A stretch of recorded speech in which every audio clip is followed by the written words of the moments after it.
Entonces, el Urim y el Tumim, vamos a ver la Biblia, porque vamos a ver también de dónde salen esas cosas, ¿verdad? Vamos a poner la Biblia en la pantalla. ¿De dónde viene eso? Vamos a ver también el uso de los profetas y todo eso. Vamos a ver, voy a poner un poco más grande. Ok. Ok, vamos a ver. Ya, ya se sentaron. ¿Se ve bien? Exacto, ahí está, ya. ¿Se ve eso bien en su pantalla? ¿Alguien me puede decir? Bueno, me imagino que están viendo en el teléfono, pero ¿se puede ver la Biblia? Porque no la quiero hacer más grande. O sea que, Urim y Tumim, ¿se ve bien? ¿Alguien me puede decir? Aún esta luz me siento calor. Pero ya bajó lo caliente, pero la casa queda caliente. ¿Se ve bien? Ok, bueno. Sí, Alberto, sí, ok, bueno. Okay. Vamos a ver aquí. Voy a empezar a leer entonces. En los profetas, los líderes israelitas como Josué, Saúl, David y Acab recurren a la adivinación para tomar decisiones, tal como lo hacían sus homólogos del antiguo cercano oriente, o sea que ellos no eran los únicos. La Torá deja de lado el carácter adivinatorio de estos objetos y prácticas y en cambio hace hincapié en su carácter ritual y religioso.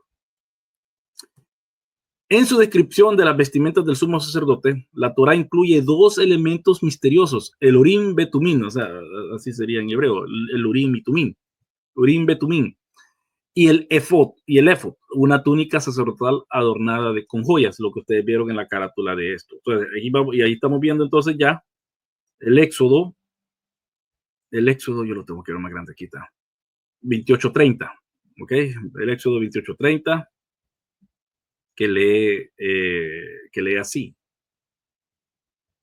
Que lo pone por acá.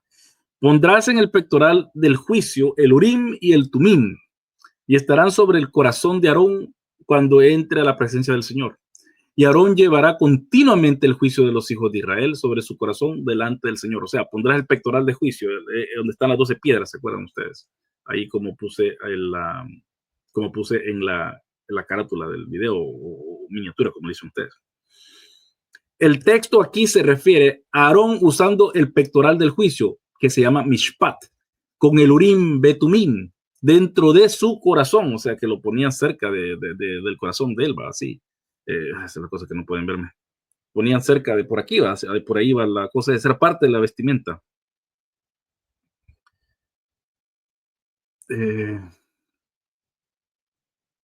Dice cómo me encanta una guía como entender el Antiguo Testamento. Antonio Piñero no es experto en el Antiguo Testamento, así que eso no creo que va a suceder. Saludos amigos desde Costa Rica. Okay. Entonces, en otras palabras, son parte de sus vestimentas sacerdotales y no tienen ninguna función activa, o sea que ahí los tiene que andar, pero solamente tenemos unas cuantas veces que se activó eso. Ahora, esto también está en números. La descripción de Urim, Betumim aquí contrasta con la de número 27, o sea que contrasta la que encontramos en Éxodo 28:30 y lo vemos de vuelta en número 27, según la cual el azar debe recibir juicio, mishpat, es decir, una decisión de Dios a través del Urim y comunicar este juicio a Josué. Y veamos lo que dice el texto. Vamos a ver, at stage. Bajemos. Dice, él se presentará delante del sacerdote Eleazar, quien inquirirá por él por medio del juicio del Urim delante del Señor. Y su palabra saldrán y a su palabra entrarán. Él y todos los hijos de Israel con él, es decir, toda la congregación. Una vez más, él se presentará delante del sacerdote Eleazar, quien inquirirá por él por medio del juicio del Urim. Aquí no es Urim Tumim, dice diferente. No queda claro en este ni en ningún otro pasaje de la Torá cómo funcionaba exactamente el Urim Betumim. Y los eruditos han ofrecido algunas sugerencias basadas en otros pasajes bíblicos, pero ya en la Torá, que es donde se basa todo, ¿verdad? Ya ahí ya se está dejando las bases de cómo se va a usar. Bueno, Saúl usaba el Urim Betumim. ¿Y por qué estoy diciendo Urim Betumim? Porque así es en hebreo. No, nosotros decimos en español el Urim y Tumim, pero en hebreo es Urim Betumim. Sabe, en mi caso que tengo speech impediment, que tengo un impedimento de hablar, me suena más fácil decir Urim Betumim, como Betum, ¿verdad? Bueno, el ejemplo clásico proviene de la historia del intento de Saúl de comprender por qué sus tropas fracasaron en la batalla. En el texto de la Septuaginta dice lo siguiente, en 1 de Samuel 14:41. El hebreo entre corchetes es una versión para que se me explique a mí, pero el hebreo es más retroactivo. Entonces, en la Septuaginta dice, Saúl le dijo a Yahvé, Dios de Israel, ¿por qué no has respondido hoy a tu siervo? Si la falta, y lo quiero poner aquí en español, pero porque en el hebreo, en la Septuaginta es un poco más largo. Si la falta es mía o de mi hijo Jonathan, o Dios de Israel, da Urim. Y si la falta es de tu pueblo, Israel, da Tamín. Entonces, si ustedes han visto unas piedras, parece que aquí están, las he visto yo, Urim y Tumín. Las vi cuando estaba haciendo esto, estas imágenes, y también estaban. Y aquí le voy a poner la foto. Voy a poner la foto para que ustedes lo vean. Open image in new. Vamos a ver si así, ahí se ve grande. Gabriel León, ok. Sí, pero yo solo quiero la Open Image in New Tab. Siempre se abre con esta cosa. Yo solo quiero la imagen, pero igual, bueno. Lo que les voy a enseñar es esto. Esto es lo que la gente piensa que es. Ok, espérense, voy a quitar esto porque tengo que share screen. Ahí está. Ok, ahí está el Urim y el Tumim. La Aleph, aquí se pone la I, la U, tiene una cosa aquí, se pone un punto Urim, y aquí está la Tav, Tumim. Aquí solo se pone la vocal aquí, y se hace la U, tu, y aquí se hace la I, min, y ahí se pronuncia. Ok, Urim, Urim, sí, porque es la Aleph le pueden poner cualquier, ¿cómo se llama? Vocal abajo, y ahí va. Urim y Tumim. Así que eso es lo que creen, que una tiene que ser un Urim o un Tumim. ¿Cuál de las dos opciones es la que el Señor va a decidir? ¿Ok? Entonces ahí está una cosa para que lo visualicen, no necesariamente que es así. Otra gente piensa que las piedras brillaban. Otra gente piensa que las piedras, digamos, cuando ya era la que tenían que verlo, las piedras echaban ¿cómo se dice? Sí, brillaban, pues, una luz. En la Biblia de las Américas dice, Saúl entonces dijo al Señor, Dios de Israel, da suerte perfecta. Da suerte del Urim y Tumim. Y fueron señalados Jonathan y Saúl. Y aquí sale suerte perfecta. O sea, que eso no está. Esto ya está. Y me gustaría, yo no sé si yo no sé, aquí está. Este texto lo vi en Dios habla hoy. En Dios habla hoy también lo vi. Y Dios habla hoy lo dice mejor que la Biblia de las Américas. Y vamos a ver Dios habla hoy entonces. Solo este texto. Vamos a ver. Eso es lo malo de Bible Gateway. Bible Gateway nunca. No sé si hicieron mal la website, pero es tan pesada. Luz y perfección. Eso es como se puede decir, pero no sé. Bueno, aquí dice: en Dios habla hoy, dice así. Por eso Saúl dijo a todos los israelitas: pónganse ustedes de este lado y del otro nos pondremos mi hijo Jonathan y yo. Haz lo que te parezca mejor, contestó la tropa. Entonces Saúl exclamó: Señor Dios de Israel, ¿por qué no nos ha respondido hoy? ¿Por qué no has respondido hoy a tu servidor? Si la culpa es mía o de mi hijo Jonathan, al echar la suerte saldrá el Urim. Pero si la culpa es de Israel, tu pueblo, al echar la suerte saldrá en Tumim. La suerte cayó sobre Jonathan y Saúl, y el pueblo quedó libre de culpa. Luego Saúl dijo: echen suerte entre mi hijo Jonathan y yo. Y la suerte cayó sobre Jonathan. Ok, así que esto es así como una forma que sabemos cómo esto trabajaba. No echaron suertes y ahí salió. Quiero seguir aquí. Vamos a poner de vuelta la Biblia Ok. En este pasaje sugiere que el Urim Betumín era una especie de suerte echada para decidir entre dos opciones. Ahora, el próximo caso es más raro porque dice, el efod descrito en Éxodo es una túnica preciosa que usaba el sumo sacerdote y que tenía dos piedras adheridas a ella, sobre las cuales estaban grabados los nombres de las tribus de Israel.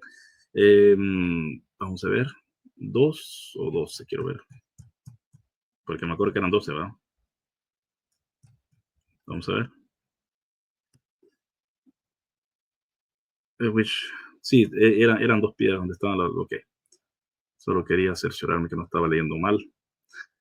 Y eso lo encontramos en Éxodo 28:12. Seguimos en nuestro, ¿cómo se llama? En nuestro viaje a través de la Biblia. Y pondrá las dos piedras en las hombreras del efod, como piedras memoriales para los hijos de Israel. Y Aarón llevará sus nombres delante del Señor sobre sus hombros por memorial, sobre sus dos hombros por memorial. Y de ahí entramos la afirmación de que las piedras del efod debían ser para el recuerdo. Y aquí dice para el recuerdo, como piedras memoriales para el recuerdo. Implica una función pasiva. En cambio, varios textos extratorásicos sugieren que el efod era un instrumento adivinatorio. ¿Y por qué? Porque entonces nos vamos a ver cómo David consulta el efod. Por ejemplo, el sacerdote Abiatar, que sirvió a David antes de que fuera rey, tenía un efod del cual David se valía para recibir respuestas a sus preguntas. Y aquí es donde entran buenas preguntas, eh, porque Dios dice que algo va a pasar, pero David hace lo contrario a lo que ya estaba decretado por Dios. Por eso es que estos textos son bien, bien difíciles de entender. Y David supo, dice ahí el 1 Samuel 23:9, y va a seguir. Y David supo que Saúl tramaba un mal contra él. Así que le dijo al sacerdote Abiatar, trae el efod. El 10. Entonces David dijo, oh Señor Dios de Israel, tu siervo ciertamente ha oído que Saúl procura venir a Keila para destruir la ciudad por causa mía. Y ahí es donde le pregunta, en el 11, ¿me entregarán en su mano a los hombres de Keila? ¿Descenderá Saúl tal como tu siervo ha oído? Oh Señor Dios de Israel, te ruego que lo hagas saber a tu siervo. Y el Señor dijo, descenderá. Y aquí está la cosa. ¿Cómo es que le dijo? ¿Se puso el efod David o se lo puso el sacerdote? Y eso le dio la facultad al sacerdote a poder adivinar o profetizar. Ahí está la cosa. David le pide a Abiatar que use el efod para responder una pregunta que es de sí o no de gran importancia práctica y militar. ¿Atacará el rey Saúl a Keila para llegar hasta David? Después de recibir una confirmación de que esto sucederá, David continúa con otra pregunta de sí o no que reciba respuesta. Pero el efod, no creo que el pedazo de tela le esté hablando. Parece que se lo pone y entonces eso le da facultad al sacerdote a adivinar o profetizar. Dice, me entregarán en su mano los hombres de Keila, descenderá Saúl tal como tu siervo ha oído, oh Señor Dios de Israel, te ruego que lo hagas saber a tu siervo. Y el Señor dijo, descenderá. Entonces, 1 Samuel 23:12. Entonces dijo David, me entregarán los hombres de Keila a mí y a mis hombres en manos de Saúl. Y el Señor dijo, os entregarán. ¿Y qué es lo que hizo entonces? O sea, que el Señor, y aquí está la cosa del decreto de Dios. Dios dijo, esto va a pasar, esto va a pasar. Si te quedas aquí, te van a entregar. Pero ¿qué es lo que hace David? De lo que ya Dios dijo que va a pasar, si él se queda ahí, se va, para que no pase lo que el Señor ha dicho que iba a pasar, si él se quedaba ahí. Entonces, esto es para decirle ya, este es un tropezadero para todos, ¿cómo se llama? Para todos los calvinistas y los deterministas. Este es un tropezadero mortal, porque Dios está declarando que algo va a pasar y no pasa. ¿Por qué? Porque nosotros, o en este caso David, pero un humano, decide hacer otra cosa. ¿Sabe lo que va a pasar? Si no se va. Y el Señor le dice, esto va a pasar. Porque ya estaba decretado que se iba a pasar para Dios. Pero no pasó. ¿Por qué? Porque David tomó otra acción. Mantengan eso, eso bien, ¿cómo se llama? Bien, ¿cómo se llama? Bien presente, ¿ok? Feliz martes, amigos jovelianos. Sí, feliz martes, Isaac. Bueno, que aquí es miércoles. Sí, aquí no es miércoles, ya dijeron. Le consultaba al cohen sacerdote David, consultó al Altísimo, tuvo que ir al cohen y este le daba la respuesta. Sí, pero estamos hablando que se tuvo que poner el efod, ¿ok? Somos 29, así que 27 ahorita, denle like, por favor. Este pasaje lo usaba mucho Michael Heiser, sí, para hablar de la providencia de Dios, como también el libre albedrío del hombre. Sí, sí, todos lo ocupan este pasaje para eso. El sacerdote quien lo usaba, tenía David, no era el mismo que el sacerdote. Oráculo de Jebús, dice aquí, es como Nínive. Bueno, entonces, eh, como resultado, David abandona Keila con sus hombres. Una vez más, estas preguntas no son juicio, mishpat, en el sentido de ley, sino que son cuestiones militares prácticas. O sea, que le están preguntando ya cosas de otra índole.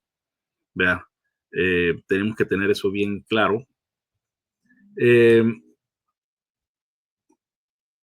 la cosa es que nadie sabe en avance lo que va a pasar.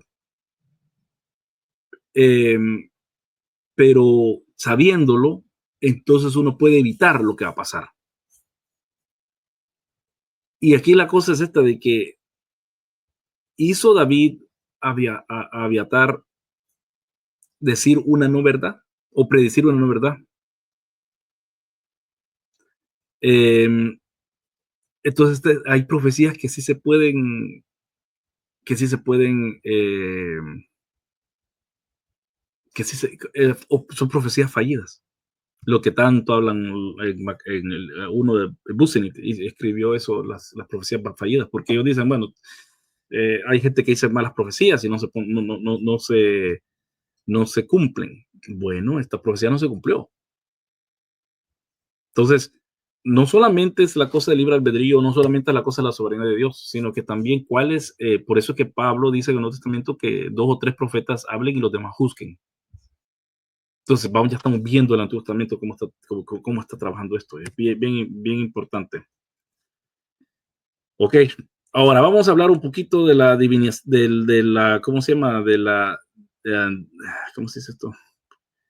De la adivinación y reyes en el Antiguo Testamento. Pero antes de esto, quiero ver si hay uno. Aquí está. Es como Nínive, ya te entendí. Nínive no fue destruida, exacto. Vemos eso de nuevo, que Nínive no fue destruida. En 3 días va a venir el juicio. Entonces, no vino, no porque Dios mintió, sino porque Dios vio de que, la gente se humilló. Y eso es lo tremendo, mire, y eso es lo hermoso de nuestro Dios, hermanos. ¿Sí? Puedo poner, ya me puse como Will cuando dijo, el calvinismo es hermoso, es bello. No, eso es lo bello del Señor. ¿Te acuerdas del corito antiguo? Cuán bello es el Señor, cuán hermoso es el Señor. A mí me gustaba bastante cuando leía ese coro. Que aunque Dios decrete destrucción, Dios es tan amoroso, que Él, por eso, y ahí está el error de los calvinistas y de los deterministas, de los gnósticos, de los estoicos, de los neoplatonistas, que ellos ponen el atributo de Dios, la soberanía de Dios no va a ser, no va a ser burlada. Dios aparta su propia soberanía cuando ve que un corazón contrito y humillado no lo rechazará el Señor. Salmo 51. Y esto para mí es el evangelio.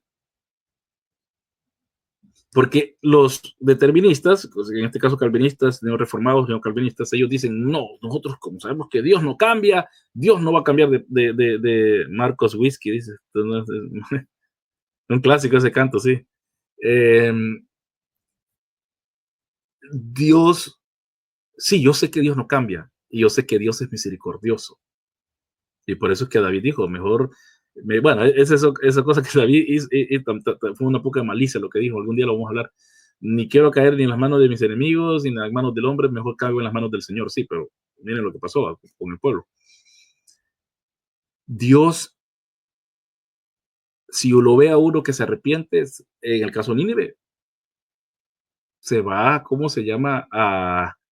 Dios va a relentar, relent, se dice en inglés, si alguien me puede corregir en español, se va a hacer para atrás. Y lo que está haciendo Jonás, miren lo que voy a decir, miren lo que voy a decir, óigame bien.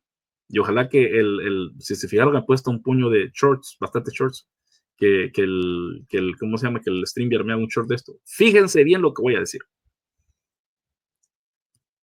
Acuérdense, Jonás ya han destruido, ¿cómo se llama?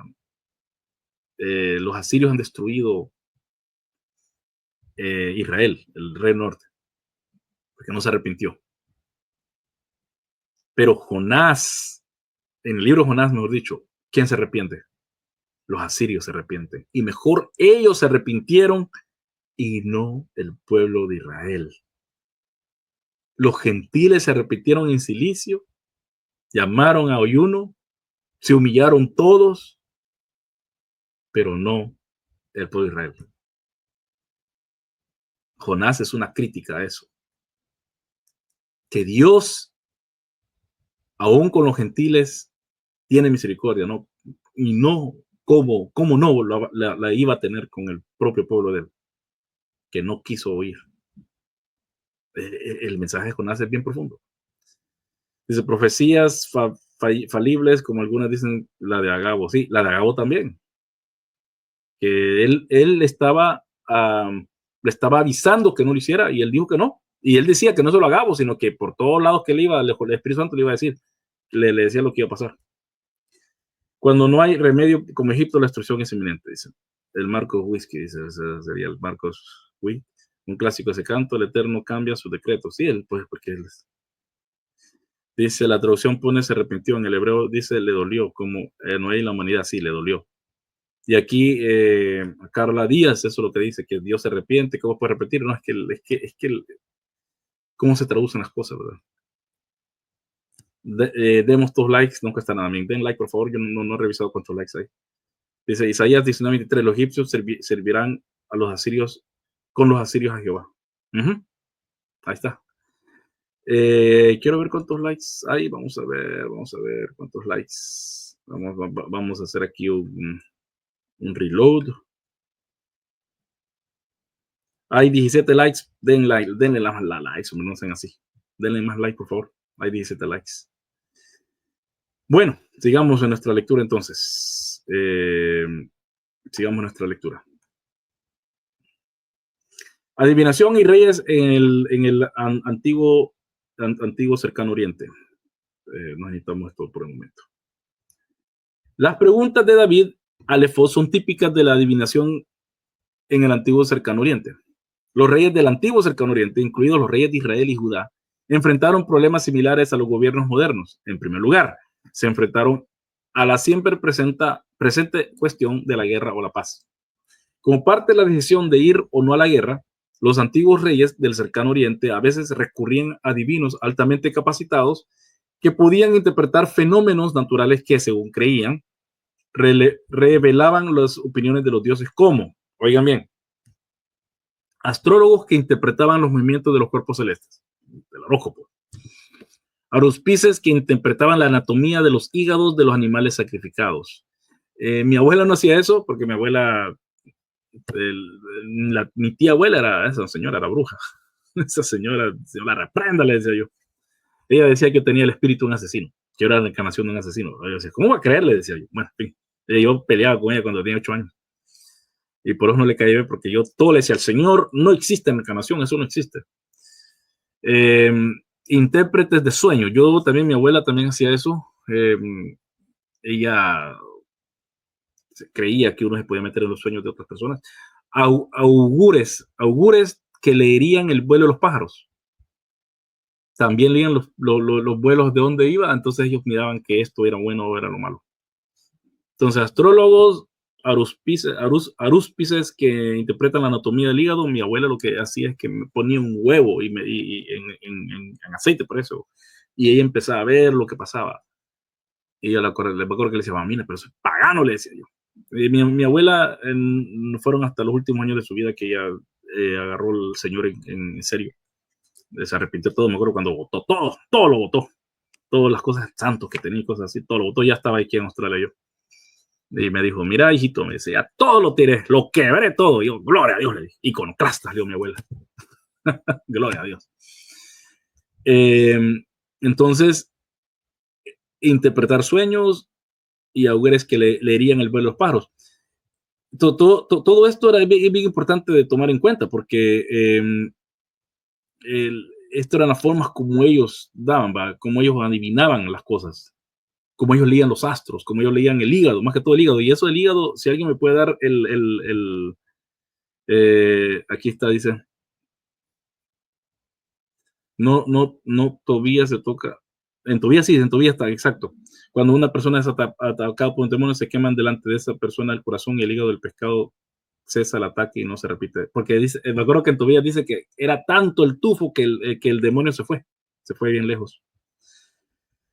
Dice, bola, acá la afirma que el diluvio no existió, ¿qué tal? Bueno, sí, ella afirma eso, bueno, pero ¿qué va a hacer? El problema no es si existió o no, porque hay inundaciones en ese lado. Si no, pregúntenle a los pakistanos, ¿no? No me puedo reír porque murió bastante gente. Pero más bien la pregunta es que si esa clase de inundaciones fue global o fue simplemente localizada. Es eso, ese tuviera que ser. Es más plausible que sea localizada. Pero decir que no pasan esas cosas ahí, no. Ahí sí no se puede decir eso. Eso ya es dar un dictamen demasiado grande de la historia. Pero ven, cosa de cada quien va. Estas son solo algunos ejemplos de los muchos tipos de especialistas entrenados en las artes de leer e interpretar los signos. Si los presagios eran auspiciosos, los reyes podían optar por la guerra. Si eran desfavorables, podían emprender una campaña en una fecha posterior o evitarla por completo. La práctica de algunos reyes israelitas de consultar a sacerdotes que tenían objetos como el Urim Betumim o el Efod es una versión de este tipo de consulta adivinatoria. O sea, que ellos cada pueblo usaba diferentes cosas para adivinar, para encontrar la voluntad de Dios. En el caso de los israelitas también tenían ellos eso. Ok, vamos a ver. Sigamos entonces. Y vamos a empezar de vuelta con la Biblia. Ritualización de objetos adivinatorios. ¿Por qué se oculta el propósito adivinatorio de Urim Betumim y el efod en la descripción de las vestimentas del sumo sacerdote en Éxodo? Parece que el autor sacerdotal se sentía, y aquí ya estamos hablando de GEDP, de la fuente, de la hipótesis documentaria, que usted puede ver eso también. Hay veces ayuda esa hipótesis, hay veces no, hay veces en este caso sí parece ayudar. Porque, ¿por qué se oculta el propósito adivinatorio del Urim Betumim y el efod en la descripción de las vestimentas del sumo sacerdote en Éxodo? Bueno, se sugiere que el autor sacerdotal se sentía incómodo con el propósito adivinatorio de estos objetos. Y recordemos que ya Génesis, el Pentateuco, yo creo que Moisés es el autor oral de ello, pero sabemos al leer Génesis que él al leer el Pentateuco sabemos que él no lo escribió todo. O sea, ¿quién escribió después que se murió? ¿Verdad? Y otras cosas dentro del propio Pentateuco que vemos que son cosas de después. Entonces, el sacerdote que hizo, o la escuela de sacerdotes que hicieron, que recompilaron esto, se sentía incómodo con el propósito adivinatorio de estos objetos. Acuérdense que se acaban de salir o están en Babilonia y quieren distanciarse de todo eso. Pero en lugar de eliminarlo del texto y negar su existencia, los reformuló como objetos rituales. Esta incomodidad no es sorprendente, ya que varios textos bíblicos prohíben la adivinación por considerarla una práctica idólatra, incluido Levítico 19:26 en la colección de santidad. Dice Levítico 19, bueno, ese no lo puse, parece. Levítico 19:26 dice así: no practicarás adivinación ni agoreros. Por eso es que se le critica bastante en este caso si ustedes se recuerdan a Carlos Veloz, por lo que él hizo. Eh, ¿Cómo se llama? Leonardo, hola, porque me pregunta eso. Y ahora, ¿por qué decís? Mira, hoy no hay nada, que me gusta el Twitty, mira, ahí está el Twitty de Piolín, del Piolín. Saludos, sí, gracias, gracias, den like. No sé por qué preguntas, puedes hablar más de eso. O sea, que en Levítico 19:26 dice, no practicaréis adivinación ni agoreros. O sea que lo que pasó y esto, y no es criticando a Carlos Veloz, porque ¿cómo se llama? Porque yo creo que no es el único que ha hecho esas cosas, el único que tuvo las agallas de hacerlo en vivo y en directo y que toda la gente viera y que, bueno, él dice que se arrepintió, yo le tengo que creer, pero bueno, no, en fin. Que él dejó que alguien leyera las cartas. Y esto está, que este es una cosa, es un pecado capital.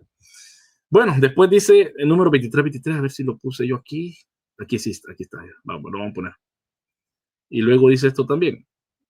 Números 23. Dice, pero no hay agorero contra Jacob, ni hay adivinación contra Israel. Y esto está hablando ya Balaam. Y a su tiempo se le dirá a Jacob y a Israel, ved lo que ha hecho Dios. Entonces, ¿qué es lo que pasa ahí? El profeta no israelita Balaam incluye la falta de adivinación en su alabanza a los israelitas. ¿Y qué es lo que dice? Porque no hay agorero entre Jacob, ni hay adivinación contra Israel. Y aquí también podemos ver el contraste. Y de Balaam sí tenemos, de Moisés no tenemos cosas de aquellos tiempos, pero de Balaam sí, y ahorita no me acuerdo de qué edad. A ustedes siempre les doy lo peor, hermanos, los días de semana, les voy a ser sincero, porque cuando me voy a acostar ya siento la mente cansada, ahorita regreso al trabajo, tengo la mente cansada. Los sábados es la mejor tiempo donde está mi cabeza trabajando. Eh, Porque no hay agorero contra Jacob, no hay adivinación contra él, o sea que, y eso yo lo creo, siempre he creído yo. A mí mucha gente me ha tirado maldiciones, y me lo han dicho, te hemos maldecido, pero no te cala nada, me dicen. No me va a calar, pues si yo tengo la sangre de Cristo sobre mí. Soy parte del pueblo de Dios. No me va a calar. ¿Qué vos vas a creer? Toda maldición va a caer al suelo. Yo lo creo, mis hermanos. Usted créalo también. Eh, Dice, el relato bíblico se lo describe como algo universal, que duró 40 días y 48 no. Sí, es algo universal, pero acuérdate que también ellos creían que el mundo, ellos nunca habían oído de las Américas, ¿verdad? De Indonesia, de Australia. Nunca habían oído de la punta de Sudáfrica, por ejemplo. Nunca habían llegado tan allá, los israelitas, los judíos. O sea que eh, yo creo que ellos tenían el mundo, ellos piensan hasta cierto punto. ¿Ya? No creo que ellos están pensando Australia, por ejemplo, pero te digo. Esa es aquí lo que dice. Entonces yo pienso que es más localizado, pero puedo estar equivocado. ¿Verdad? Puedo estar equivocado. Dice, Balán y Labán eran hechiceros de altura. Tenían muñecos que se movían, los que se llevó su hija Raquel, exacto. Cuando Raquel se los robó y puso sus tamín debajo de su falda. Eso, Ebola, vamos a verlo después, cuando lleguemos al ¿cómo se llama? En Génesis, vamos a llegar a eso, con el estudio, sí. Vamos a seguir, así que vamos a ver hasta ahí, ¿ok? Así que espérate. La reformulación de Urim, Betumín y el efod como objetos rituales pasivos demuestra que el autor sacerdotal de los capítulos del tabernáculo compartía esta adversión a la adivinación. La profecía como adivinación, porque esto es bien tremendo. Oiga, la profecía como adivinación. Al igual que el Urim, Betumín y el efod, la profecía también era una forma de adivinación y los reyes consultaban a los profetas por las mismas razones. Esto se afirma explícitamente en una historia sobre el rey Saúl, donde en vísperas de lo que sería su batalla final contra los filisteos, Saúl quiere saber si va a ganar o no. Y eso lo vamos a ver en 1 Samuel 28:6. Y dice, aquí lo están viendo ustedes, y Saúl consultó al Señor, pero el Señor no le respondió ni por sueños, ni por Urim, ni por profetas. Y miren,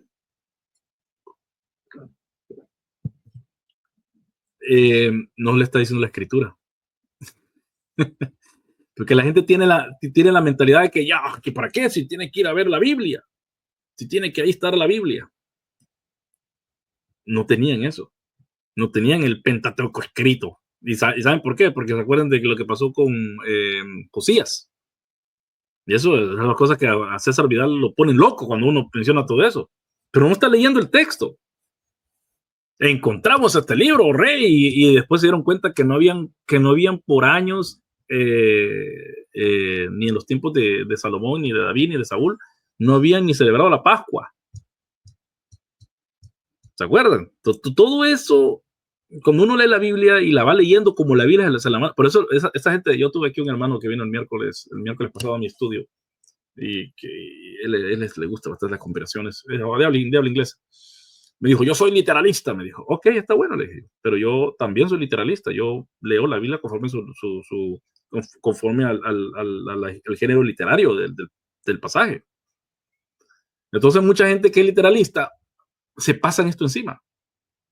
Y alguien puede poner ese pasaje, por favor, de Josías, está en Crónicas o Reyes, o Samuel, primero y segundo Samuel. Parece que está ya en Crónicas, porque Crónicas ya está interpretando más teológicamente las cosas. Por ejemplo, Crónicas, Reyes, primera y segunda de Reyes, Crónicas y primera y segunda de Samuel. ¿Ustedes creen que fíjense hasta dónde termina? Termina hasta que son exiliados. Cuando ya el rey está sentado banqueteando con el rey de Babilonia. Y eso tiene que dar esperanza que las cosas se van a arreglar. Entonces ellos están escribiendo ya estando en Babilonia, muchas las cosas, porque tienen que guardar su identidad por eso son la religión del libro, del pueblo del libro. Bueno, y aquí está, y Saúl consultó al Señor, pero el Señor no le respondió ni por sueños, ni por Urim, ni por profetas. Ahí no había sola escritura, ¿verdad? Que yo creo en la sola escritura, pero la definición que yo le doy no va conforme a lo que yo vi un debate de Veloz, de vuelta hablando de Veloz, cómo él trata de explicar eso, Señor del cielo, qué vergüenza. Pero bueno, y Saúl consultó al Señor, pero el Señor no le respondió ni por sueños, ni por Urim, ni por profetas. En el Antiguo Testamento esto era hasta cierto punto. Ya después, cuando ya teníamos la palabra, ya cuando ya se hicieron los salmos y todo eso, ya se va dependiendo más de la Biblia. Pero en estos tiempos, de la palabra escrita, pero en estos tiempos era por sueño, por Urim, ni por profetas, nada. Entonces, era adivinación lo que andaba buscando. Terafines, exacto, eran los terafines, exacto. Dice aquí, desde los inicios de Saúl consultó el vidente sobre la sangre de su padre. Sí, exacto. Sí. Estos literalistas son los que menos respetan los géneros de la Biblia. Sí, exacto. Soy literalista, procede de arrancarse las manos, los pies y eso le iba a decir yo, pero es que no le puedo decir eso. Más que trabaja enfrente de mi trabajo, trabaja este. Ok. La reacción al silencio de Yahweh o de Jehová o del Señor, Saúl acude a un nigromante de Endor. Y esta palabra, cuando yo la vi en español, que hablé acerca de esto hace como un año o dos, nigromante, nunca la había oído en español, ¿sabía? Pero bueno.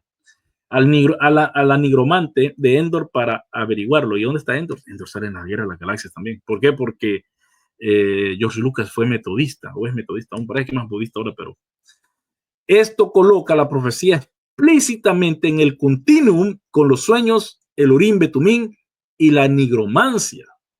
De hecho, los oráculos proféticos no funcionan de manera diferente a los presagios en este sentido. El profeta o adivino advertía a su cliente, generalmente el rey, y luego el rey podía actuar en consecuencia. Veamos algunos ejemplos. Los reyes de Israel, Judá y Edom consultan con Eliseo. En el libro de los reyes, Joram, rey de Israel, lidera a Josafat, rey de Judá, y a un rey anónimo de Edom en un ataque contra Moab. Esa es Segunda Reyes, capítulo 3. Cuando el campamento militar se queda sin agua, Joram se queja de que el Señor los ha sacado a la guerra solo para entregarlos en manos de Moab. En este punto, Josafat, rey de Judá, habla y dice lo siguiente. Vamos a ver aquí. Pero Josafat dijo, ¿no hay aquí un profeta del Señor para que consultemos al Señor por medio de él? Bien tremendo, porque una vez más, no se van a la Biblia, están consultando al profeta. Y uno de los siervos del rey de Israel respondió y dijo, aquí está Eliseo, hijo de Safat, el que vertía agua en las manos de Elías. Y Josafat dijo, la palabra del Señor está con él. Y el rey de Israel y Josafat y el rey de Edom descendieron a él. ¿Se acuerdan? Es como lo dice, descendieron, ¿va? Después de un breve intercambio, Eliseo aceptó consultar con Yahweh. Y dice esto: más, traedme ahora un tañedor. Y sucedió un tañedor, uno que tañe un instrumento, porque toca un instrumento. Y sucedió que mientras el tañedor tocaba, la mano del Señor vino sobre Eliseo. Y él dijo, así dice el Señor, haced en este valle muchas zanjas. Pues así dice el Señor, no veréis viento ni veréis lluvia. Sin embargo, ese valle se llenará de agua. Y beberéis vosotros y vuestros ganados y vuestras bestias. Aún esto es poco ante los ojos del Señor. También entregará en nuestras manos a los moabitas y destruiréis toda ciudad fortificada y toda ciudad principal. Y talaréis todo árbol bueno, cegaréis todas las fuentes de agua y dañaréis con piedras todo terreno fértil. Yo le cuento a veces bien tremendo. Y en el hebreo se lee, vas a apedrear toda la tierra fértil. Bueno. Así que vamos a ver aquí, quiero ver algo. La imagen que vio Eliseo de un valle lleno de estanques se entiende entonces como el mensaje del Señor de que la sequía terminará y los ejércitos combinados de Israel, Judá y Edomita saldrán victoriosos sobre Moab. Eso es lo que le interesa aquí al escritor. Y sabemos que la fama de Eliseo se hizo pero tan grande como divinador, como vidente, que aún el rey de Aram, en su lecho de muerte, cuando estaba enfermo, consultó con él. Eso está en 2 Reyes, capítulo 8, versículo 7 al 15. O sea, que era famoso y el hombre. Entonces, profetas de la corte del rey Acab. Y Acab, ¿se acuerdan que es rey de Israel? Según 1 Reyes 22, el rey Acab tenía profetas de la corte a su servicio, a quienes podía consultar regularmente. Y consultaba a estos profetas sobre si debía ir a la guerra contra Aram. Y ahí está lo que va a decir 2 Reyes 22:6. Entonces el rey de Israel reunió a los profetas, unos 400 hombres, y les dijo, ¿debo ir a pelear contra Ramot de Galat o debo desistir? Y ellos respondieron, sube porque el Señor la entregará en manos del rey. Aunque todos estos profetas resultan ser falsos profetas, y el único profeta verdadero, Micaías ben Yamla, predijo correctamente que Acab sería asesinado si iba, la historia ilustra cómo el rey Acab usó los profetas para ayudarlo a decidir si ir a la batalla contra Aram o no. Y vamos a tener una pequeña, les voy a leer algo. Los profetas instruyen al rey Zimri, Liam o no, a no hacer las paces con Eshuna. Y solo no lo voy a leer todo, pero Mari era una ciudad-estado bastante grande cerca del Éufrates en el actual Irak. La ciudad fue destruida en el siglo XVIII a.C. por Hammurabi de Babilonia. Y su último rey fue Zimri-Lim. Entre las muchas preocupaciones perennes de Zimri-Lim estaba la de si ir a la guerra contra la ciudad de Eshuna o hacer la paz con ellos. Entonces, esto ya es otra cosa de lo que pasa, ¿verdad? Yo quiero ver aquí, quiero ver algo más. Pues quiero ver algo más. Lo que vamos a ver son los, textos proféticos pero que lo que les quiero decir un poco más de Zimri. Entre las muchas preocupaciones perennes de Zimri estaba la de si ir a la guerra contra la ciudad de Eshuna o hacer la paz con ellos. En una carta al rey Zimri-Lim, un funcionario del palacio llamado Sametar afirma que los profetas le habían informado que el dios Dagan estaba en contra de hacer la paz con Eshuna. Y bueno, y ahí entonces ellos están consultando con profetas. Y también Zimri según el texto, había mandado un profeta para consultar con el dios Dagan de su templo en Tikul. Y el profeta regresó con un mensaje claro, que Marí no debía hacer las paces con Eshuna, ya que Marí estaba destinada a derrotarlas con asistencia divina, tal como habían derrotado a los yaminitas en una incursión anterior. Y también tenemos profetizas en estos tiempos. Le profetiza a alguien, le da un oráculo, la profetisa comienza con una imagen poética y luego explica el mensaje. Sametar se toma muy serio este mensaje, le paga a la mujer lo que pide y envía el mensaje al rey para que tome una decisión. O sea que esto era importantísimo, tenían que, para poder ellos tomar una decisión. Por otros textos sabemos que en el cuarto año del reinado de Zimri, él estaba en paz con Eshuna hasta que él y Hammurabi de Babilonia se volvieron contra su antiguo aliado y conquistaron Eshuna. Por lo tanto, Zimri, pudo haber ignorado estos mensajes proféticos, tal como Acab ignoró la advertencia del profeta Micaías. Alternativamente, es posible, quizás incluso probable, que Zimri recibiera otros oráculos, ya sea a través de profetas o otros adivinos, de que los dioses estaban a favor de su alianza con Eshuna. Un tratado con Eshuna habría implicado maldiciones y habría sido jurado por los dioses pertinentes, lo que implicaría que se había recibido otro mensaje divino similar. Sin embargo, los reyes rompían rutinariamente su tratado de paz. Esto me suena como lo que está pasando ahorita con Ucrania, ¿no? Como pronto se daría cuenta la propia Mari cuando Babilonia atacó y destruyó a Mari, a pesar de haber sido aliados anteriormente. O sea que esto de Estados Unidos no es nada nuevo. Ahora, Deuteronomio del 18 al 15. La Torá es consciente de que la profecía es, a todos los efectos, una forma de adivinación. De hecho, el versículo que introduce la profecía en Deuteronomio la describe como una alternativa aceptable a las adivinaciones prohibidas. Y vamos a leer entonces 18:10 al 15. No sé, bueno, estoy compartiendo pantalla, ¿va? No estoy compartiendo pantalla. Vamos a ver a tu stage. Ahí está.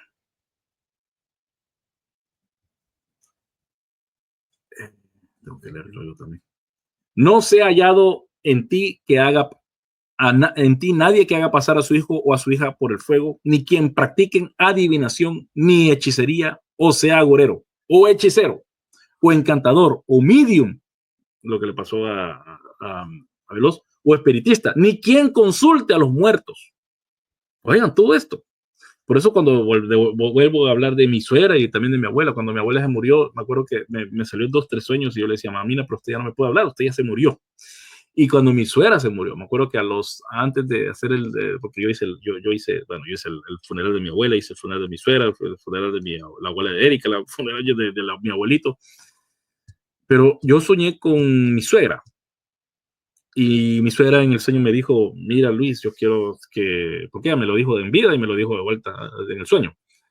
Yo quiero que estés seguro de que yo quiero que tú vas a cuidar al Manuel, a mi suegro y a la Erika, siempre. Sí, le dije yo, está bien, pero no se me vuelva a aparecer, le dije, porque usted no me puede hablar ya. Usted ya se fue. En el sueño yo estaba bien, no puedo consultar ni hablar con los muertos. Usted goce su tiempo, le dije, allá está con el Señor, gócelo, pero ya aquí ya no vuelva. Y así le dije a mi suegro, pues. Y eso que mi suegro me quería bastante. Y se me apareció de vuelta en el sueño. Y ahí sí ya le dije, mire, ya hablamos, no se me vuelve a aparecer. Yo le dije, no se vuelva. Y nunca más se apareció. Usted goce con el Señor, descanse en el Señor. Aquí vamos a seguir fieles y nos vamos a ver. Y eso es todo. Y a mi abuela también le dije lo mismo. Ahí ya después, cuando tengamos el tiempo, ya llevo 1 hora hablando, ya voy a terminar. Cuando tengamos un tiempo ya, ahí me dicen sus experiencias. Pero esto me pasó a mí. Y cuando yo era pequeño, mi abuela me llevó a aquellos que son Salvador, a Zacatecoluca, porque ahí viene mi abuela, de Zacatecoluca, y tenemos una cripta, los Melgares, porque el apellido de ella, y una cripta, y bajamos y vimos a gente. Para mí, un niño de 7 años, es horrible, eso no me gustaba, que lo veía en las películas, pero no me gustó.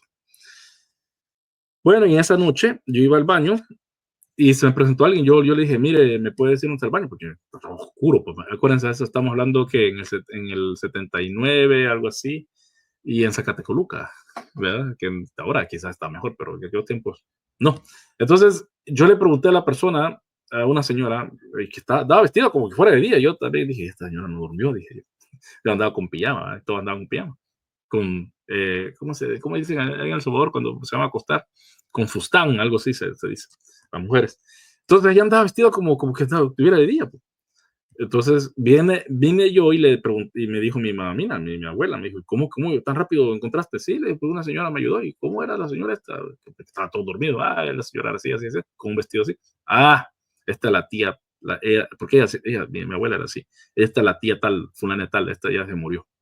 Te quiere, me dice, te vino a ayudar. Yo, señor, yo dije en mi mente, 7 años, señor, te reprenda, dije yo. Es que me dio miedo. Entonces, todas estas cosas, y N.T. Wright también habla acerca de estas cosas. Me acuerdo cuando N.T. Wright habla de cómo un familiar de él, casado con una muchacha, que la muchacha estaba en otro país, el sobrino de él parece que estaba en Inglaterra, y él cuenta cómo esta muchacha murió, parece que es en Estados Unidos, ella murió en un accidente automovilístico, pero esta muchacha, en ese momento que se murió, el muchacho en el apartamento en Londres se le apareció. Y le dije, ¿cuándo viniste? No, acabo de venir a ver cómo estás. Yo quería saber cómo estabas. Y pasó algo y entró ahí, no cuenta, algún día le quiero escribir, pero preguntarle las cosas bien difícil. Pero él cuenta que se le presentó. Aquí también pasó eso. Aquí también pasó eso. A mi familia aquí, la tía de mi esposa, la prima de mi esposa, hemos dicho, bueno, la tía, la hija.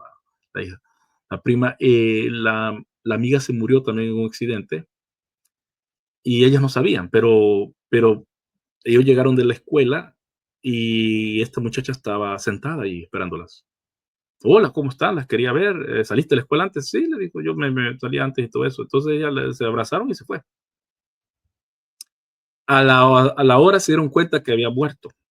Entonces ellas pensaron que cuando se fue, el accidente pasó ahí. El accidente había pasado 3 horas antes. Entonces todas estas cosas, por eso cuando la gente dice, no, bueno, que no existe, me acuerdo que yo oigo a los luteranos de Issue, etcétera, y ellos rechazan todo esto, pero han topado con los misioneros, y ahorita estoy hablando mucho, ahorita solo estoy viendo la Biblia, ahorita en mi screen no está lo que usted está diciendo, algo así, no sé si están comentando. Eh, del Sínodo de Missouri se han topado que en Madagascar, ellos tienen una misión ahí, y han tenido bastantes experiencias así, las que les estoy diciendo yo. Entonces, cuando Dios dice que no nos vayamos detrás de otros dioses, cuando Dios dice que no, y aquí está de vuelta, lo voy a subrayar, porque eso sí lo están viendo, ahorita ya sí me estoy fijando que lo están viendo. Dice, no seas hallado en ti, no se ha hallado en ti nadie que haga pasar a su hijo o su hija por el fuego, aquí lo hacen por Indonesia y todos esos lados, ni quien practica adivinación, ni hechicería, o sea, agorero o hechicero, o encantador, o medium, o espiritista, ni quien consulta a los muertos.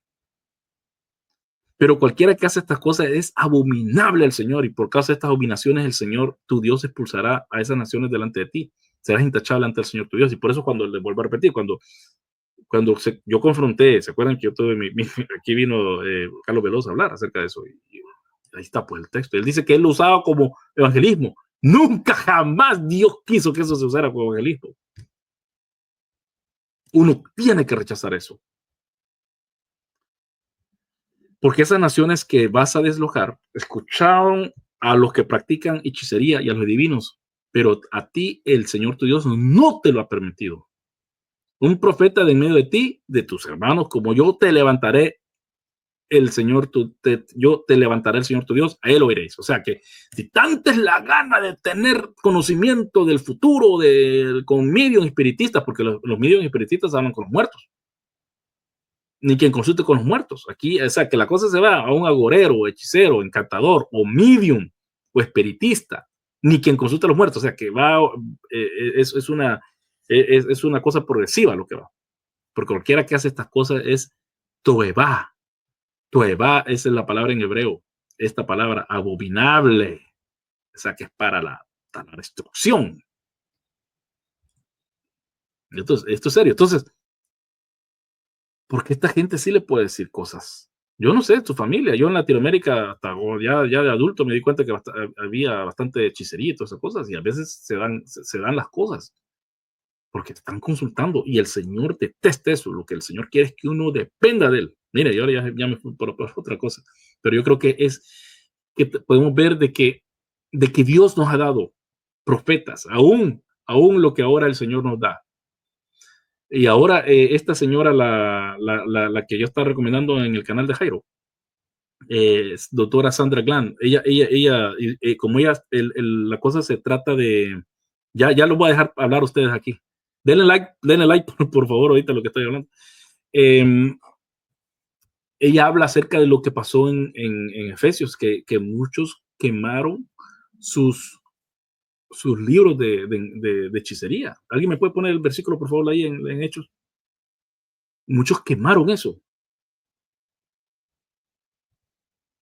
Entonces, es una guerra espiritual.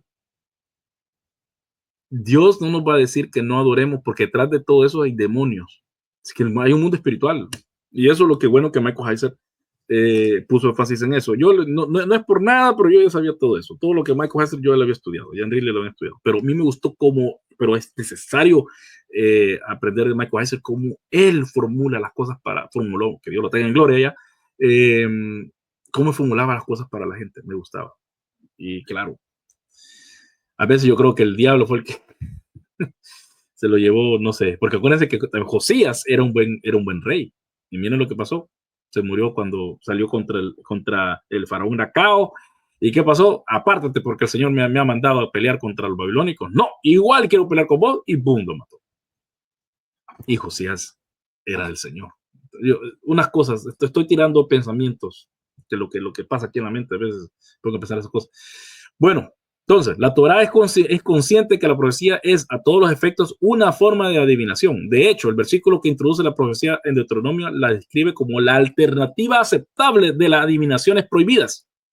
Ya lo leímos. El contraste es claro. Bueno, ya la leyó. Muchas formas de adivinación están prohibidas, ya que son prácticas extranjeras que Yahweh abomina. Esa palabrita, abomina. Por eso que no sale la cosa de sexual ahí en Génesis. Ahí sale Toeba también. Sale después en Ezequiel, cuando dice que no solamente, que por qué es que el Señor mandó el juicio sobre Sodoma y Gomorra, porque no le ayudaban al pobre, al necesitado, y porque hacían abominaciones. Y en esa palabrita Toeba, ahí se van las abominaciones sexuales. Si uno sabe, yo no sé tanto hebreo, pero lo poco que sé y cuando leo los comentarios, eso es lo que dicen. Sin embargo, Israel no debe quedar completamente a oscuras respecto a la voluntad de Dios. Cuando surjan problemas en el futuro, Dios se comunicará con los profetas y ellos le dirán a Israel lo que necesita saber. O sea que hay que reformular la profecía. Es probable que el significado original de este pasaje sea el anterior, que a medida que se fue desarrollando el Deuteronomio, la falta de comodidad con la profecía. Estamos hablando de vuelta con Levítico y ahora con Deuteronomio, como el deuteronomista. J-E-D-P, de deuteronomista, P, priest, sacerdote. Entonces, la falta de comodidad con la profecía y la adivinación de cualquier tipo se volvió dominante. Por lo tanto, en la forma final de Deuteronomio, la forma final, y claro, cuando dicen la forma final es que ya ha pasado bastantes ediciones y la última edición es la que tenemos, ¿verdad? Y eso es lo que, en realidad, eso es lo que nos decían siempre. ¿Cuál es la última, la final form, la última forma? Eso es lo que tenemos. La profecía fue replanteada para que fuera mosaica y se volvió esencialmente imposible. ¿Y por qué? ¿Y por qué es imposible ahora entonces? Para muchos, vamos a ver aquí, vamos a ver aquí. Aunque algunos también, y esto quizá lo vamos a ver, puede haber otro profeta como Moisés. Porque recordemos, hubieron muchos profetas, pero nunca nadie fue como Moisés. El único que fue profeta como Moisés fue Jesús. Es el único. De ahí hubieron profetas quizás con P minúscula, ¿verdad? Casi imposible hicieron la profecía.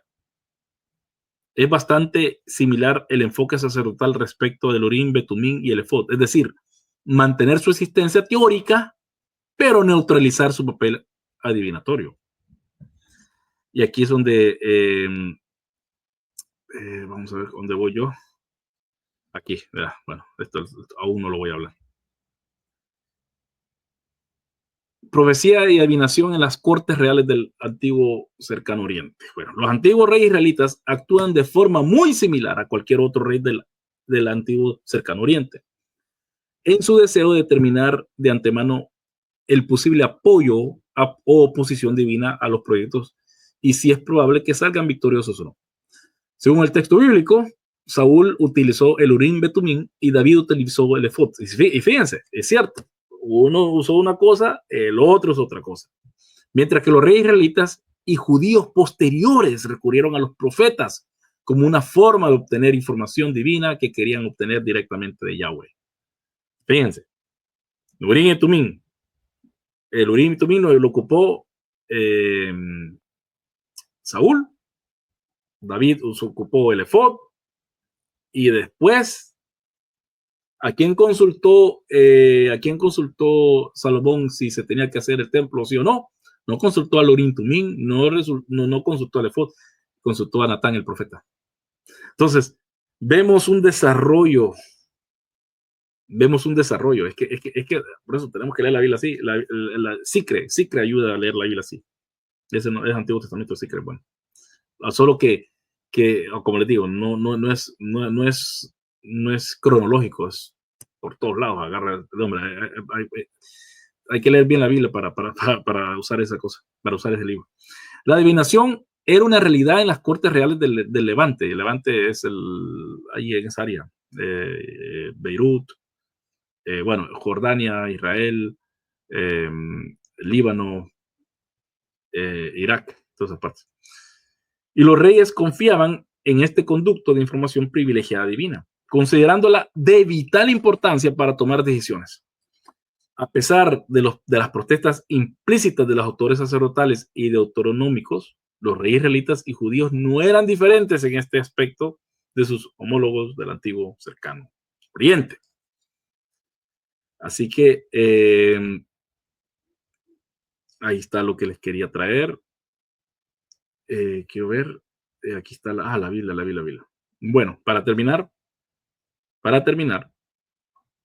no se vaya, deme like, por favor. Ay, así, para terminar, se fueron dos. Se va a perder lo que voy a seguir diciendo porque aún voy a seguir. Lo que voy a terminar es de hablar algo, pero no quiere decir que para terminar, ¡pum!, se fueron dos. Solo. 29 likes, por favor, denme un like. Por favor, denme un like a este video. No cuesta nada hacer el like. La encuesta sigue aún vigente, diciendo de que crees que estas prácticas de adivinación siguen vigentes en el Nuevo Testamento. 46% dice que sí, 54% dicen que no. Quisiera que viéramos este pasaje del Nuevo Testamento. Siga, que me quedan 3 horas de trabajo. Así le dije yo, regresaron, ahora son 27 de vuelta. Denme like, por favor, denme like, por favor. Alguien me dijo voy a decir yo, la Jaide tuvo un disgusto conmigo y me mandó por un tubo la hermana. Bueno, es que también creo que ha tomado un camino que yo no creo que sea bueno. Ella me dijo que este canal es puro chisme. Ustedes decidan si es cierto lo que ella dice. Pero porque yo trato de enseñar cosas. Hechos 1, 23, 26. Es más largo el pasaje, pero solamente quiero leer este pedazo. Dice el texto: presentaron a sello, miren esos zapatos. Presentaron a dos, a José llamado Barsabás, al que también llamaban Justo, y a Matías, y habiendo orado dijeron: tú, Señor, que conoces el corazón de todos, muéstranos a cuál de estos dos has escogido para ocupar este ministerio y apostolado, del cual Judas se desvió para irse al lugar que le correspondía. Oigan, oraron, y habiendo orado, dice el 24, echaron suertes, y la suerte cayó sobre Matías y fue contado con los 11 apóstoles. Miren qué importante que fueran 12, ¿va? Echaron suertes y la suerte cayó sobre los 2 apóstoles. Y esto de echar suertes, si ustedes, yo tenía aquí la Biblia de las Américas. Esta es la antigua Biblia de las Américas, aún no estoy usando la nueva.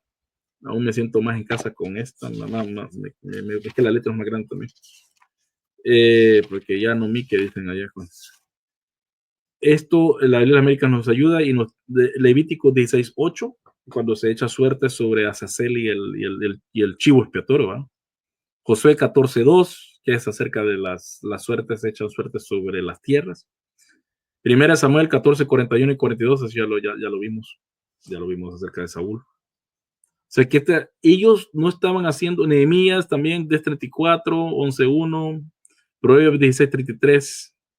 Entonces, ellos, la gente dice, es que echaron suertes porque aún no había venido el Espíritu Santo.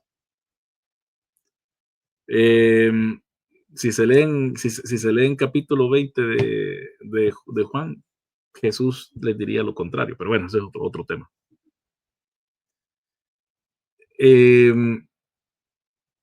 Simplemente ellos estaban haciendo lo que usualmente hacían. Simplemente ellos eran judíos también. Bueno, ya 1 hora 15 minutos, pasé bastante tiempo hablando de otra cosa. Bueno, del libro, para lo que a usted le gusta. Voy a ofrecer el link por si alguien quiere entrar. Vamos a ver aquí. Y voy a seguir viendo sus comentarios.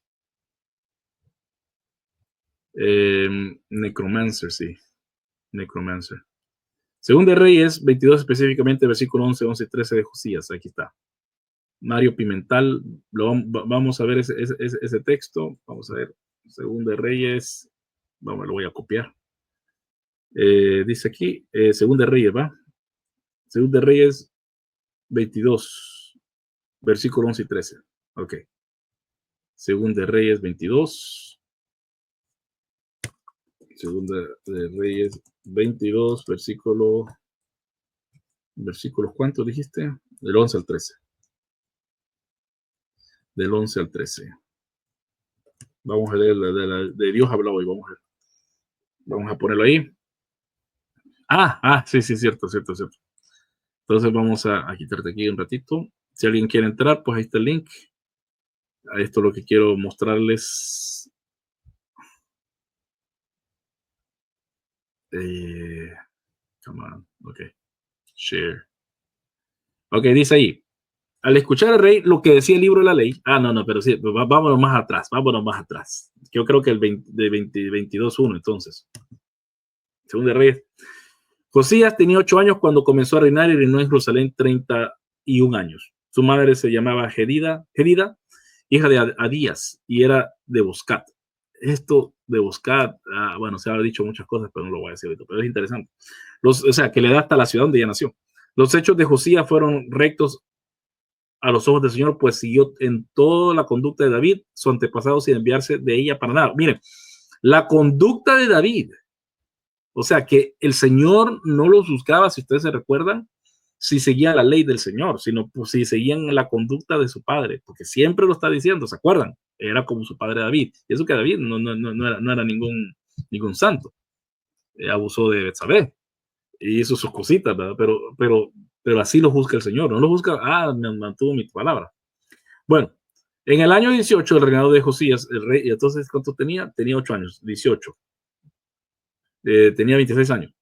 El reinado de Josías, el rey envió al templo del Señor a su cronista, Safán, hijo de Azalías y nieto de Mesulam. Le dijo, ve a ver a Hilquías, el sumo sacerdote, y dile que reúna el dinero que ha sido llevado al templo del Señor y que los porteros han recogido entre la gente y que lo entregue a los encargados de las obras del templo del Señor para que ellos a su vez paguen a los que trabajan en la reparación del templo. Y dicho sea de paso, eso es lo que estamos nosotros haciendo. Por eso el otro día dije que pasamos 3 horas hablando de construcción de nuestro templo. El problema de nuestro templo que es histórico ya, tiene más de 100 años, así que construir o arreglar esa cosa cuesta un dineral y también es bien caro. Miren, me están llamando del trabajo, alguien me está preguntando algo, pero solo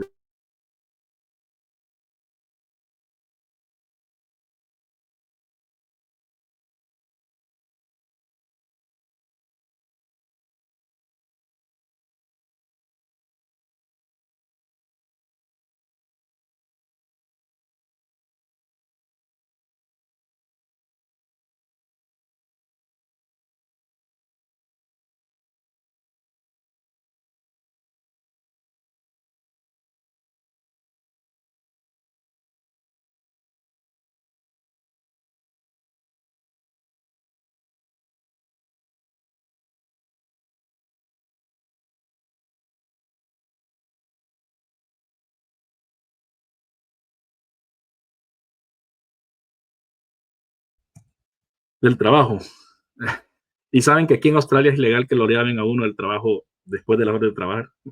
Pero el UDIP es buena gente, a mí me cae bien el UDIP. Él es de, ¿cómo se llama? De Nepal. Y me acuerdo que el día que él llegó no tenía que comer, yo le pasé la mitad de mi comida. No lo estoy diciendo para ganar, oh, que como hermano, lo que pasa es que, y todos creen que era mi hijo, porque todos del mismo color y todo eso, todos creen que era mi hijo. Ok, sigamos leyendo entonces. Dice, Hilquías, el sumo sacerdote, le contó a Safán, el cronista.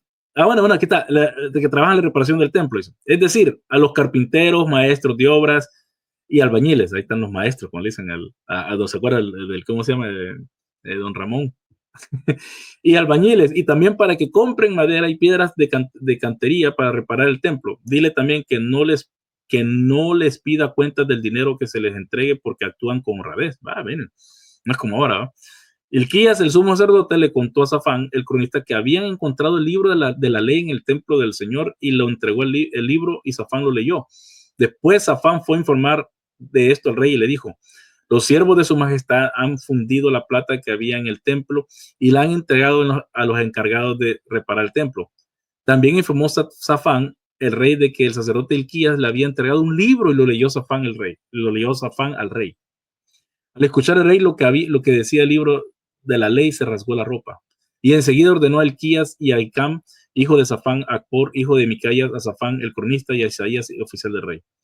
Vayan a consultar al Señor por mí, por el pueblo y por todo Judá, en cuanto al contenido de este libro que se ha encontrado, pues el Señor debe estar muy furioso contra nosotros, ya que nuestros antepasados no prestaron atención a lo que dice este libro, ni pusieron en práctica todo lo que está escrito en él. Imagínense, y nosotros siempre pensamos, oh, los tipos de Israel, qué bonito habrán sido. Eran más impíos que saber qué.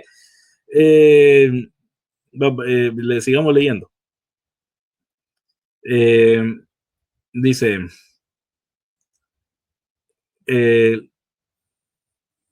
vayan, o sea, Hilquías, Ahicam, Acbor, Safán y Asías fueron a ver a la profetisa Hulda, no fueron al profeta hombre, fueron a ver a Hulda, una mujer, hablando de la ordenación de mujeres. Bien raro, porque la mujer no puede ser pastora, pero puede ser profetisa, que en el Antiguo Testamento y en el Nuevo Testamento tiene más potencia. Pero yo no sé, yo no sé, porque yo no sé, y vuestras hijas y vuestros jóvenes hablarán lenguas y vuestros hijos y vuestras hijas profetizarán. Bueno, ¿cómo está eso? ¿Cómo está eso? Y no quiere decir de que no pueden ser pastoras, pero pueden ser profetas. Y si pueden ser profetas, y vuestros hijos y vuestras hijas profetizarán, dice, y estoy ya yéndome a, ¿cómo se llama? Hechos 2:17. ¿Cómo está eso? Si los profetas están relegados a los apóstoles, y bueno, los profetas y los apóstoles tienen más poder que los otros 3 ministerios, ¿verdad? Esas son las cosas. Mire, yo en realidad yo caigo más en el campo de apoyar la ordenación de la mujer. Antes me da pena decir eso, pero ya no. Y con José Villalobos, que él está él está en, ¿cómo se llama? Está en los luteranos de LCMS, que no aceptan eso. Yo le estaba diciendo, hablamos y le dije, no, es que lo que pasa es de que yo ya no pienso así. Que es liberal. Eso se ha hecho. Yo por mucho tiempo pasé con ese miedo de que me dijeran que yo era liberal, pero yo no veo que eso es parte liberal. Más si oigan una vez más, oigan lo que Jairo entrevistó a esta hermana, y vemos que hay frescos, hay arte antiguo, y esto yo lo sabía, pero lo van a oír de una profesora de Dallas Theological Seminary, de que hay arte antiguo del cristianismo, los primeros 3-4 siglos, que el hombre y la mujer están dándole Santa Cena a la congregación. Ya con eso se caen muchas cosas, cómo es el concepto. Y también voy a hacer una reseña, o voy a hacer un unboxing del libro de Clie, de esta hermana, que no me acuerdo cómo se llama. Ella era Bautista del Sur, que ella es profesora de inglés medieval, pero ella hizo también lo mismo para ver cómo los textos se han manipulado y toda esa cosa, que sí es cierto, que es como lo de Junias, etcétera. Pero en fin, ese es otro tema. Fueron a la profetisa Hulda, esposa de Salum, ¿Por qué no fueron a Salub? No, fueron a la profetisa Hulda, hija de Tikba y nieto de Jarjas. O sea, que sabemos quién es este hombre encargado de guardarropa del templo, o sea, que está en el templo. Hulda vivía en el segundo barrio de Jerusalén y cuando le hablaron, ella les contestó: esta es la respuesta del Señor Dios de Israel. Díganle a la persona que los ha enviado a consultarme que yo, el Señor, digo, voy a acarrear un desastre sobre este lugar y sobre sus habitantes conforme a todo lo anunciado en el libro que ha leído el rey de Judá. Pues me han abandonado y han quemado incienso a otros dioses, provocando mi irritación con todas sus prácticas. Por eso ha encendido mi ira contra este lugar y no se apagará. Díganle pues al rey de Judá que los ha enviado a consultar al Señor, que el Señor, el Dios de Israel, dice también: por haber prestado atención a lo que has oído, vamos a leer todo el capítulo mejor, pero para que vean cómo es la cosa, pues, 18. Dígale: por haber prestado atención a lo que has oído y porque te has conmovido y sometido a mí al escuchar mi declaración contra este lugar y sus habitantes, que serán arrasados y malditos, y por haberte rasgado la ropa y haber llorado delante de mí, yo también por mi parte te he escuchado. Yo, el Señor, te lo digo. Por lo tanto, te concederé morir en paz. Murió peleando con Necao, pero bueno, en fin, y reunirte con tus antepasados sin que llegues a ver el desastre que voy a acarrear sobre este lugar. Los enviados del rey regresaron para llevarle a la respuesta. Y bueno, y allí sigue la cosa, ¿va? Entonces, ya vemos que ya en ese tiempo ya era otra cosa. Y sigamos leyendo, porque esto es bien interesante.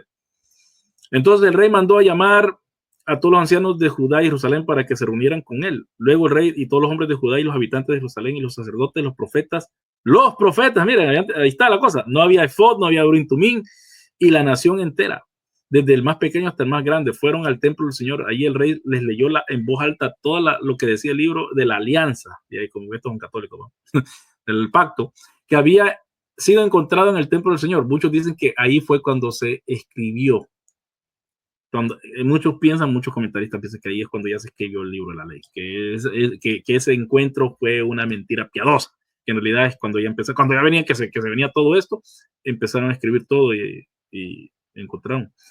Luego el rey se puso de pie junto a la columna y se comprometió. Y acuérdense que esta columna era bien importante, porque ahí es cuando lo proclamaron a él rey, es a la par de la columna. Y se comprometió ante el Señor a obedecerle, a poner en práctica fielmente y con toda sinceridad sus mandamientos, mandatos, leyes y a cumplir las condiciones de la alianza, del pacto que estaban escritas en el libro. Y todo el pueblo aceptó también el compromiso. Entonces el rey ordenó a Hilquías, sumo sacerdote, y a su segundo sacerdote y a los porteros que sacaran del templo del Señor todos los objetos de culto a Baal. Oigan, todo lo que haya pasado. Y toda la gente piensa: ay, qué lindo hubiera sido cuando... No, miren lo que tenían, todo lo que tenían de culto a Baal y de acera, y todos los astros del cielo, y los quemó en las afueras de Jerusalén, en los campos del Cedrón. Y luego llevó luego la ceniza a Betel. Después quitó de sus puestos a los sacerdotes que los reyes de Judá habían nombrado para que quemaran incienso en los santuarios en lugares altos que había en la ciudad. Oye, que los reyes de Judá habían nombrado para que quemaran incienso en los santuarios en lugares altos que había en las ciudades de Judá y en los alrededores de Jerusalén, y a los sacerdotes que quemaban incienso a Baal, al sol, a la luna, a los planetas, a todos los astros del cielo. Oigan, sacó fuera de Jerusalén la imagen de acera que estaba en el templo del Señor. Oiga, sacó de fuera de Jerusalén la imagen de acera que estaba en el templo del Señor. ¿Cuánto tiempo pasó eso ahí? ¿Cuánto tiempo pasó? ¿Ustedes tienen su acera ahí? La quemó en el arroyo de Cedrón hasta que se convirtió en ceniza, y luego la esparció en la fosa, sobre la fosa común. También derrumbó las habitaciones dedicadas. Oigan, también derrumbó las habitaciones dedicadas a la prostitución entre hombres, que era practicada como un culto en el templo del Señor, donde las mujeres tejían mantos para la diosa Acera. Y eso es lo que me da risa a mí, y aquí, con todo respeto a Carla y toda la gente que pose, esto está en la Biblia. Esto, yo lo sé desde los 7 años, todo esto yo lo sé. Y por eso cuando ellos dicen: ¿sabían ustedes esto? Lo que estas personas hacen es que, como saben que la mayoría de gente no ha leído todos estos pedazos de la Biblia, y la gente queda: wow, no, es que no es wow. ¿Te leíste la Biblia? ¿Tenías un plan de Biblia desde niño? A mí mi mamá, les voy a decir, me pegaba para que aprendiera, para que leyera la Biblia. Tenés que leerte la Biblia. Yo con mis hijos no he sido tan malo. Pero oigan, ahora, ¿se necesitaba oír a Piñero que nos dijera esto? ¿Se necesitaba que viniera otro tipo que nos dijera estas cosas, César Silva y toda esta gente? No, no se necesitaba todo eso. Se necesitaba simplemente leer la Biblia. También derrumbó las invitaciones dedicadas, oigan, a la prostitución entre hombres, que era practicada como un culto en el templo del Señor, donde las mujeres tenían mantos para la diosa Cera. Y no estoy viendo su comentario. Voy a parar para ver sus comentarios. Vamos a ver ahí lo vamos a ver para que, oigan, 400 hombres como los 400 de Baal, sí, exacto, dice aquí. Mi abuelo cuenta que vio a su padre como a los 2, 4 días que había muerto. Yo no sé qué pensar de esa experiencia y eso. Exacto, muchas cosas que Heiser ya también las entendía y veía que lo que me gustaba es como él lo sintetiza todo, como decía, I'm just a dot connector, sí. Interesante cómo evoluciona el consultar, dice. Siga, que me quedan 3 horas, bueno, sí, le dijiste. El dispensacionalismo no tuvo que ver, sopló y dijo, recibí el Espíritu, sí, cabal, en Juan 20. Pero por eso lo que es bien tremendo. Ya escucharon que se va a publicar el último libro de Japón, cosas que no pudo publicar antes de fallecer. No, yo no oí eso. Alerta comunista, viaja a Katmandú y comparte su página. Alerta.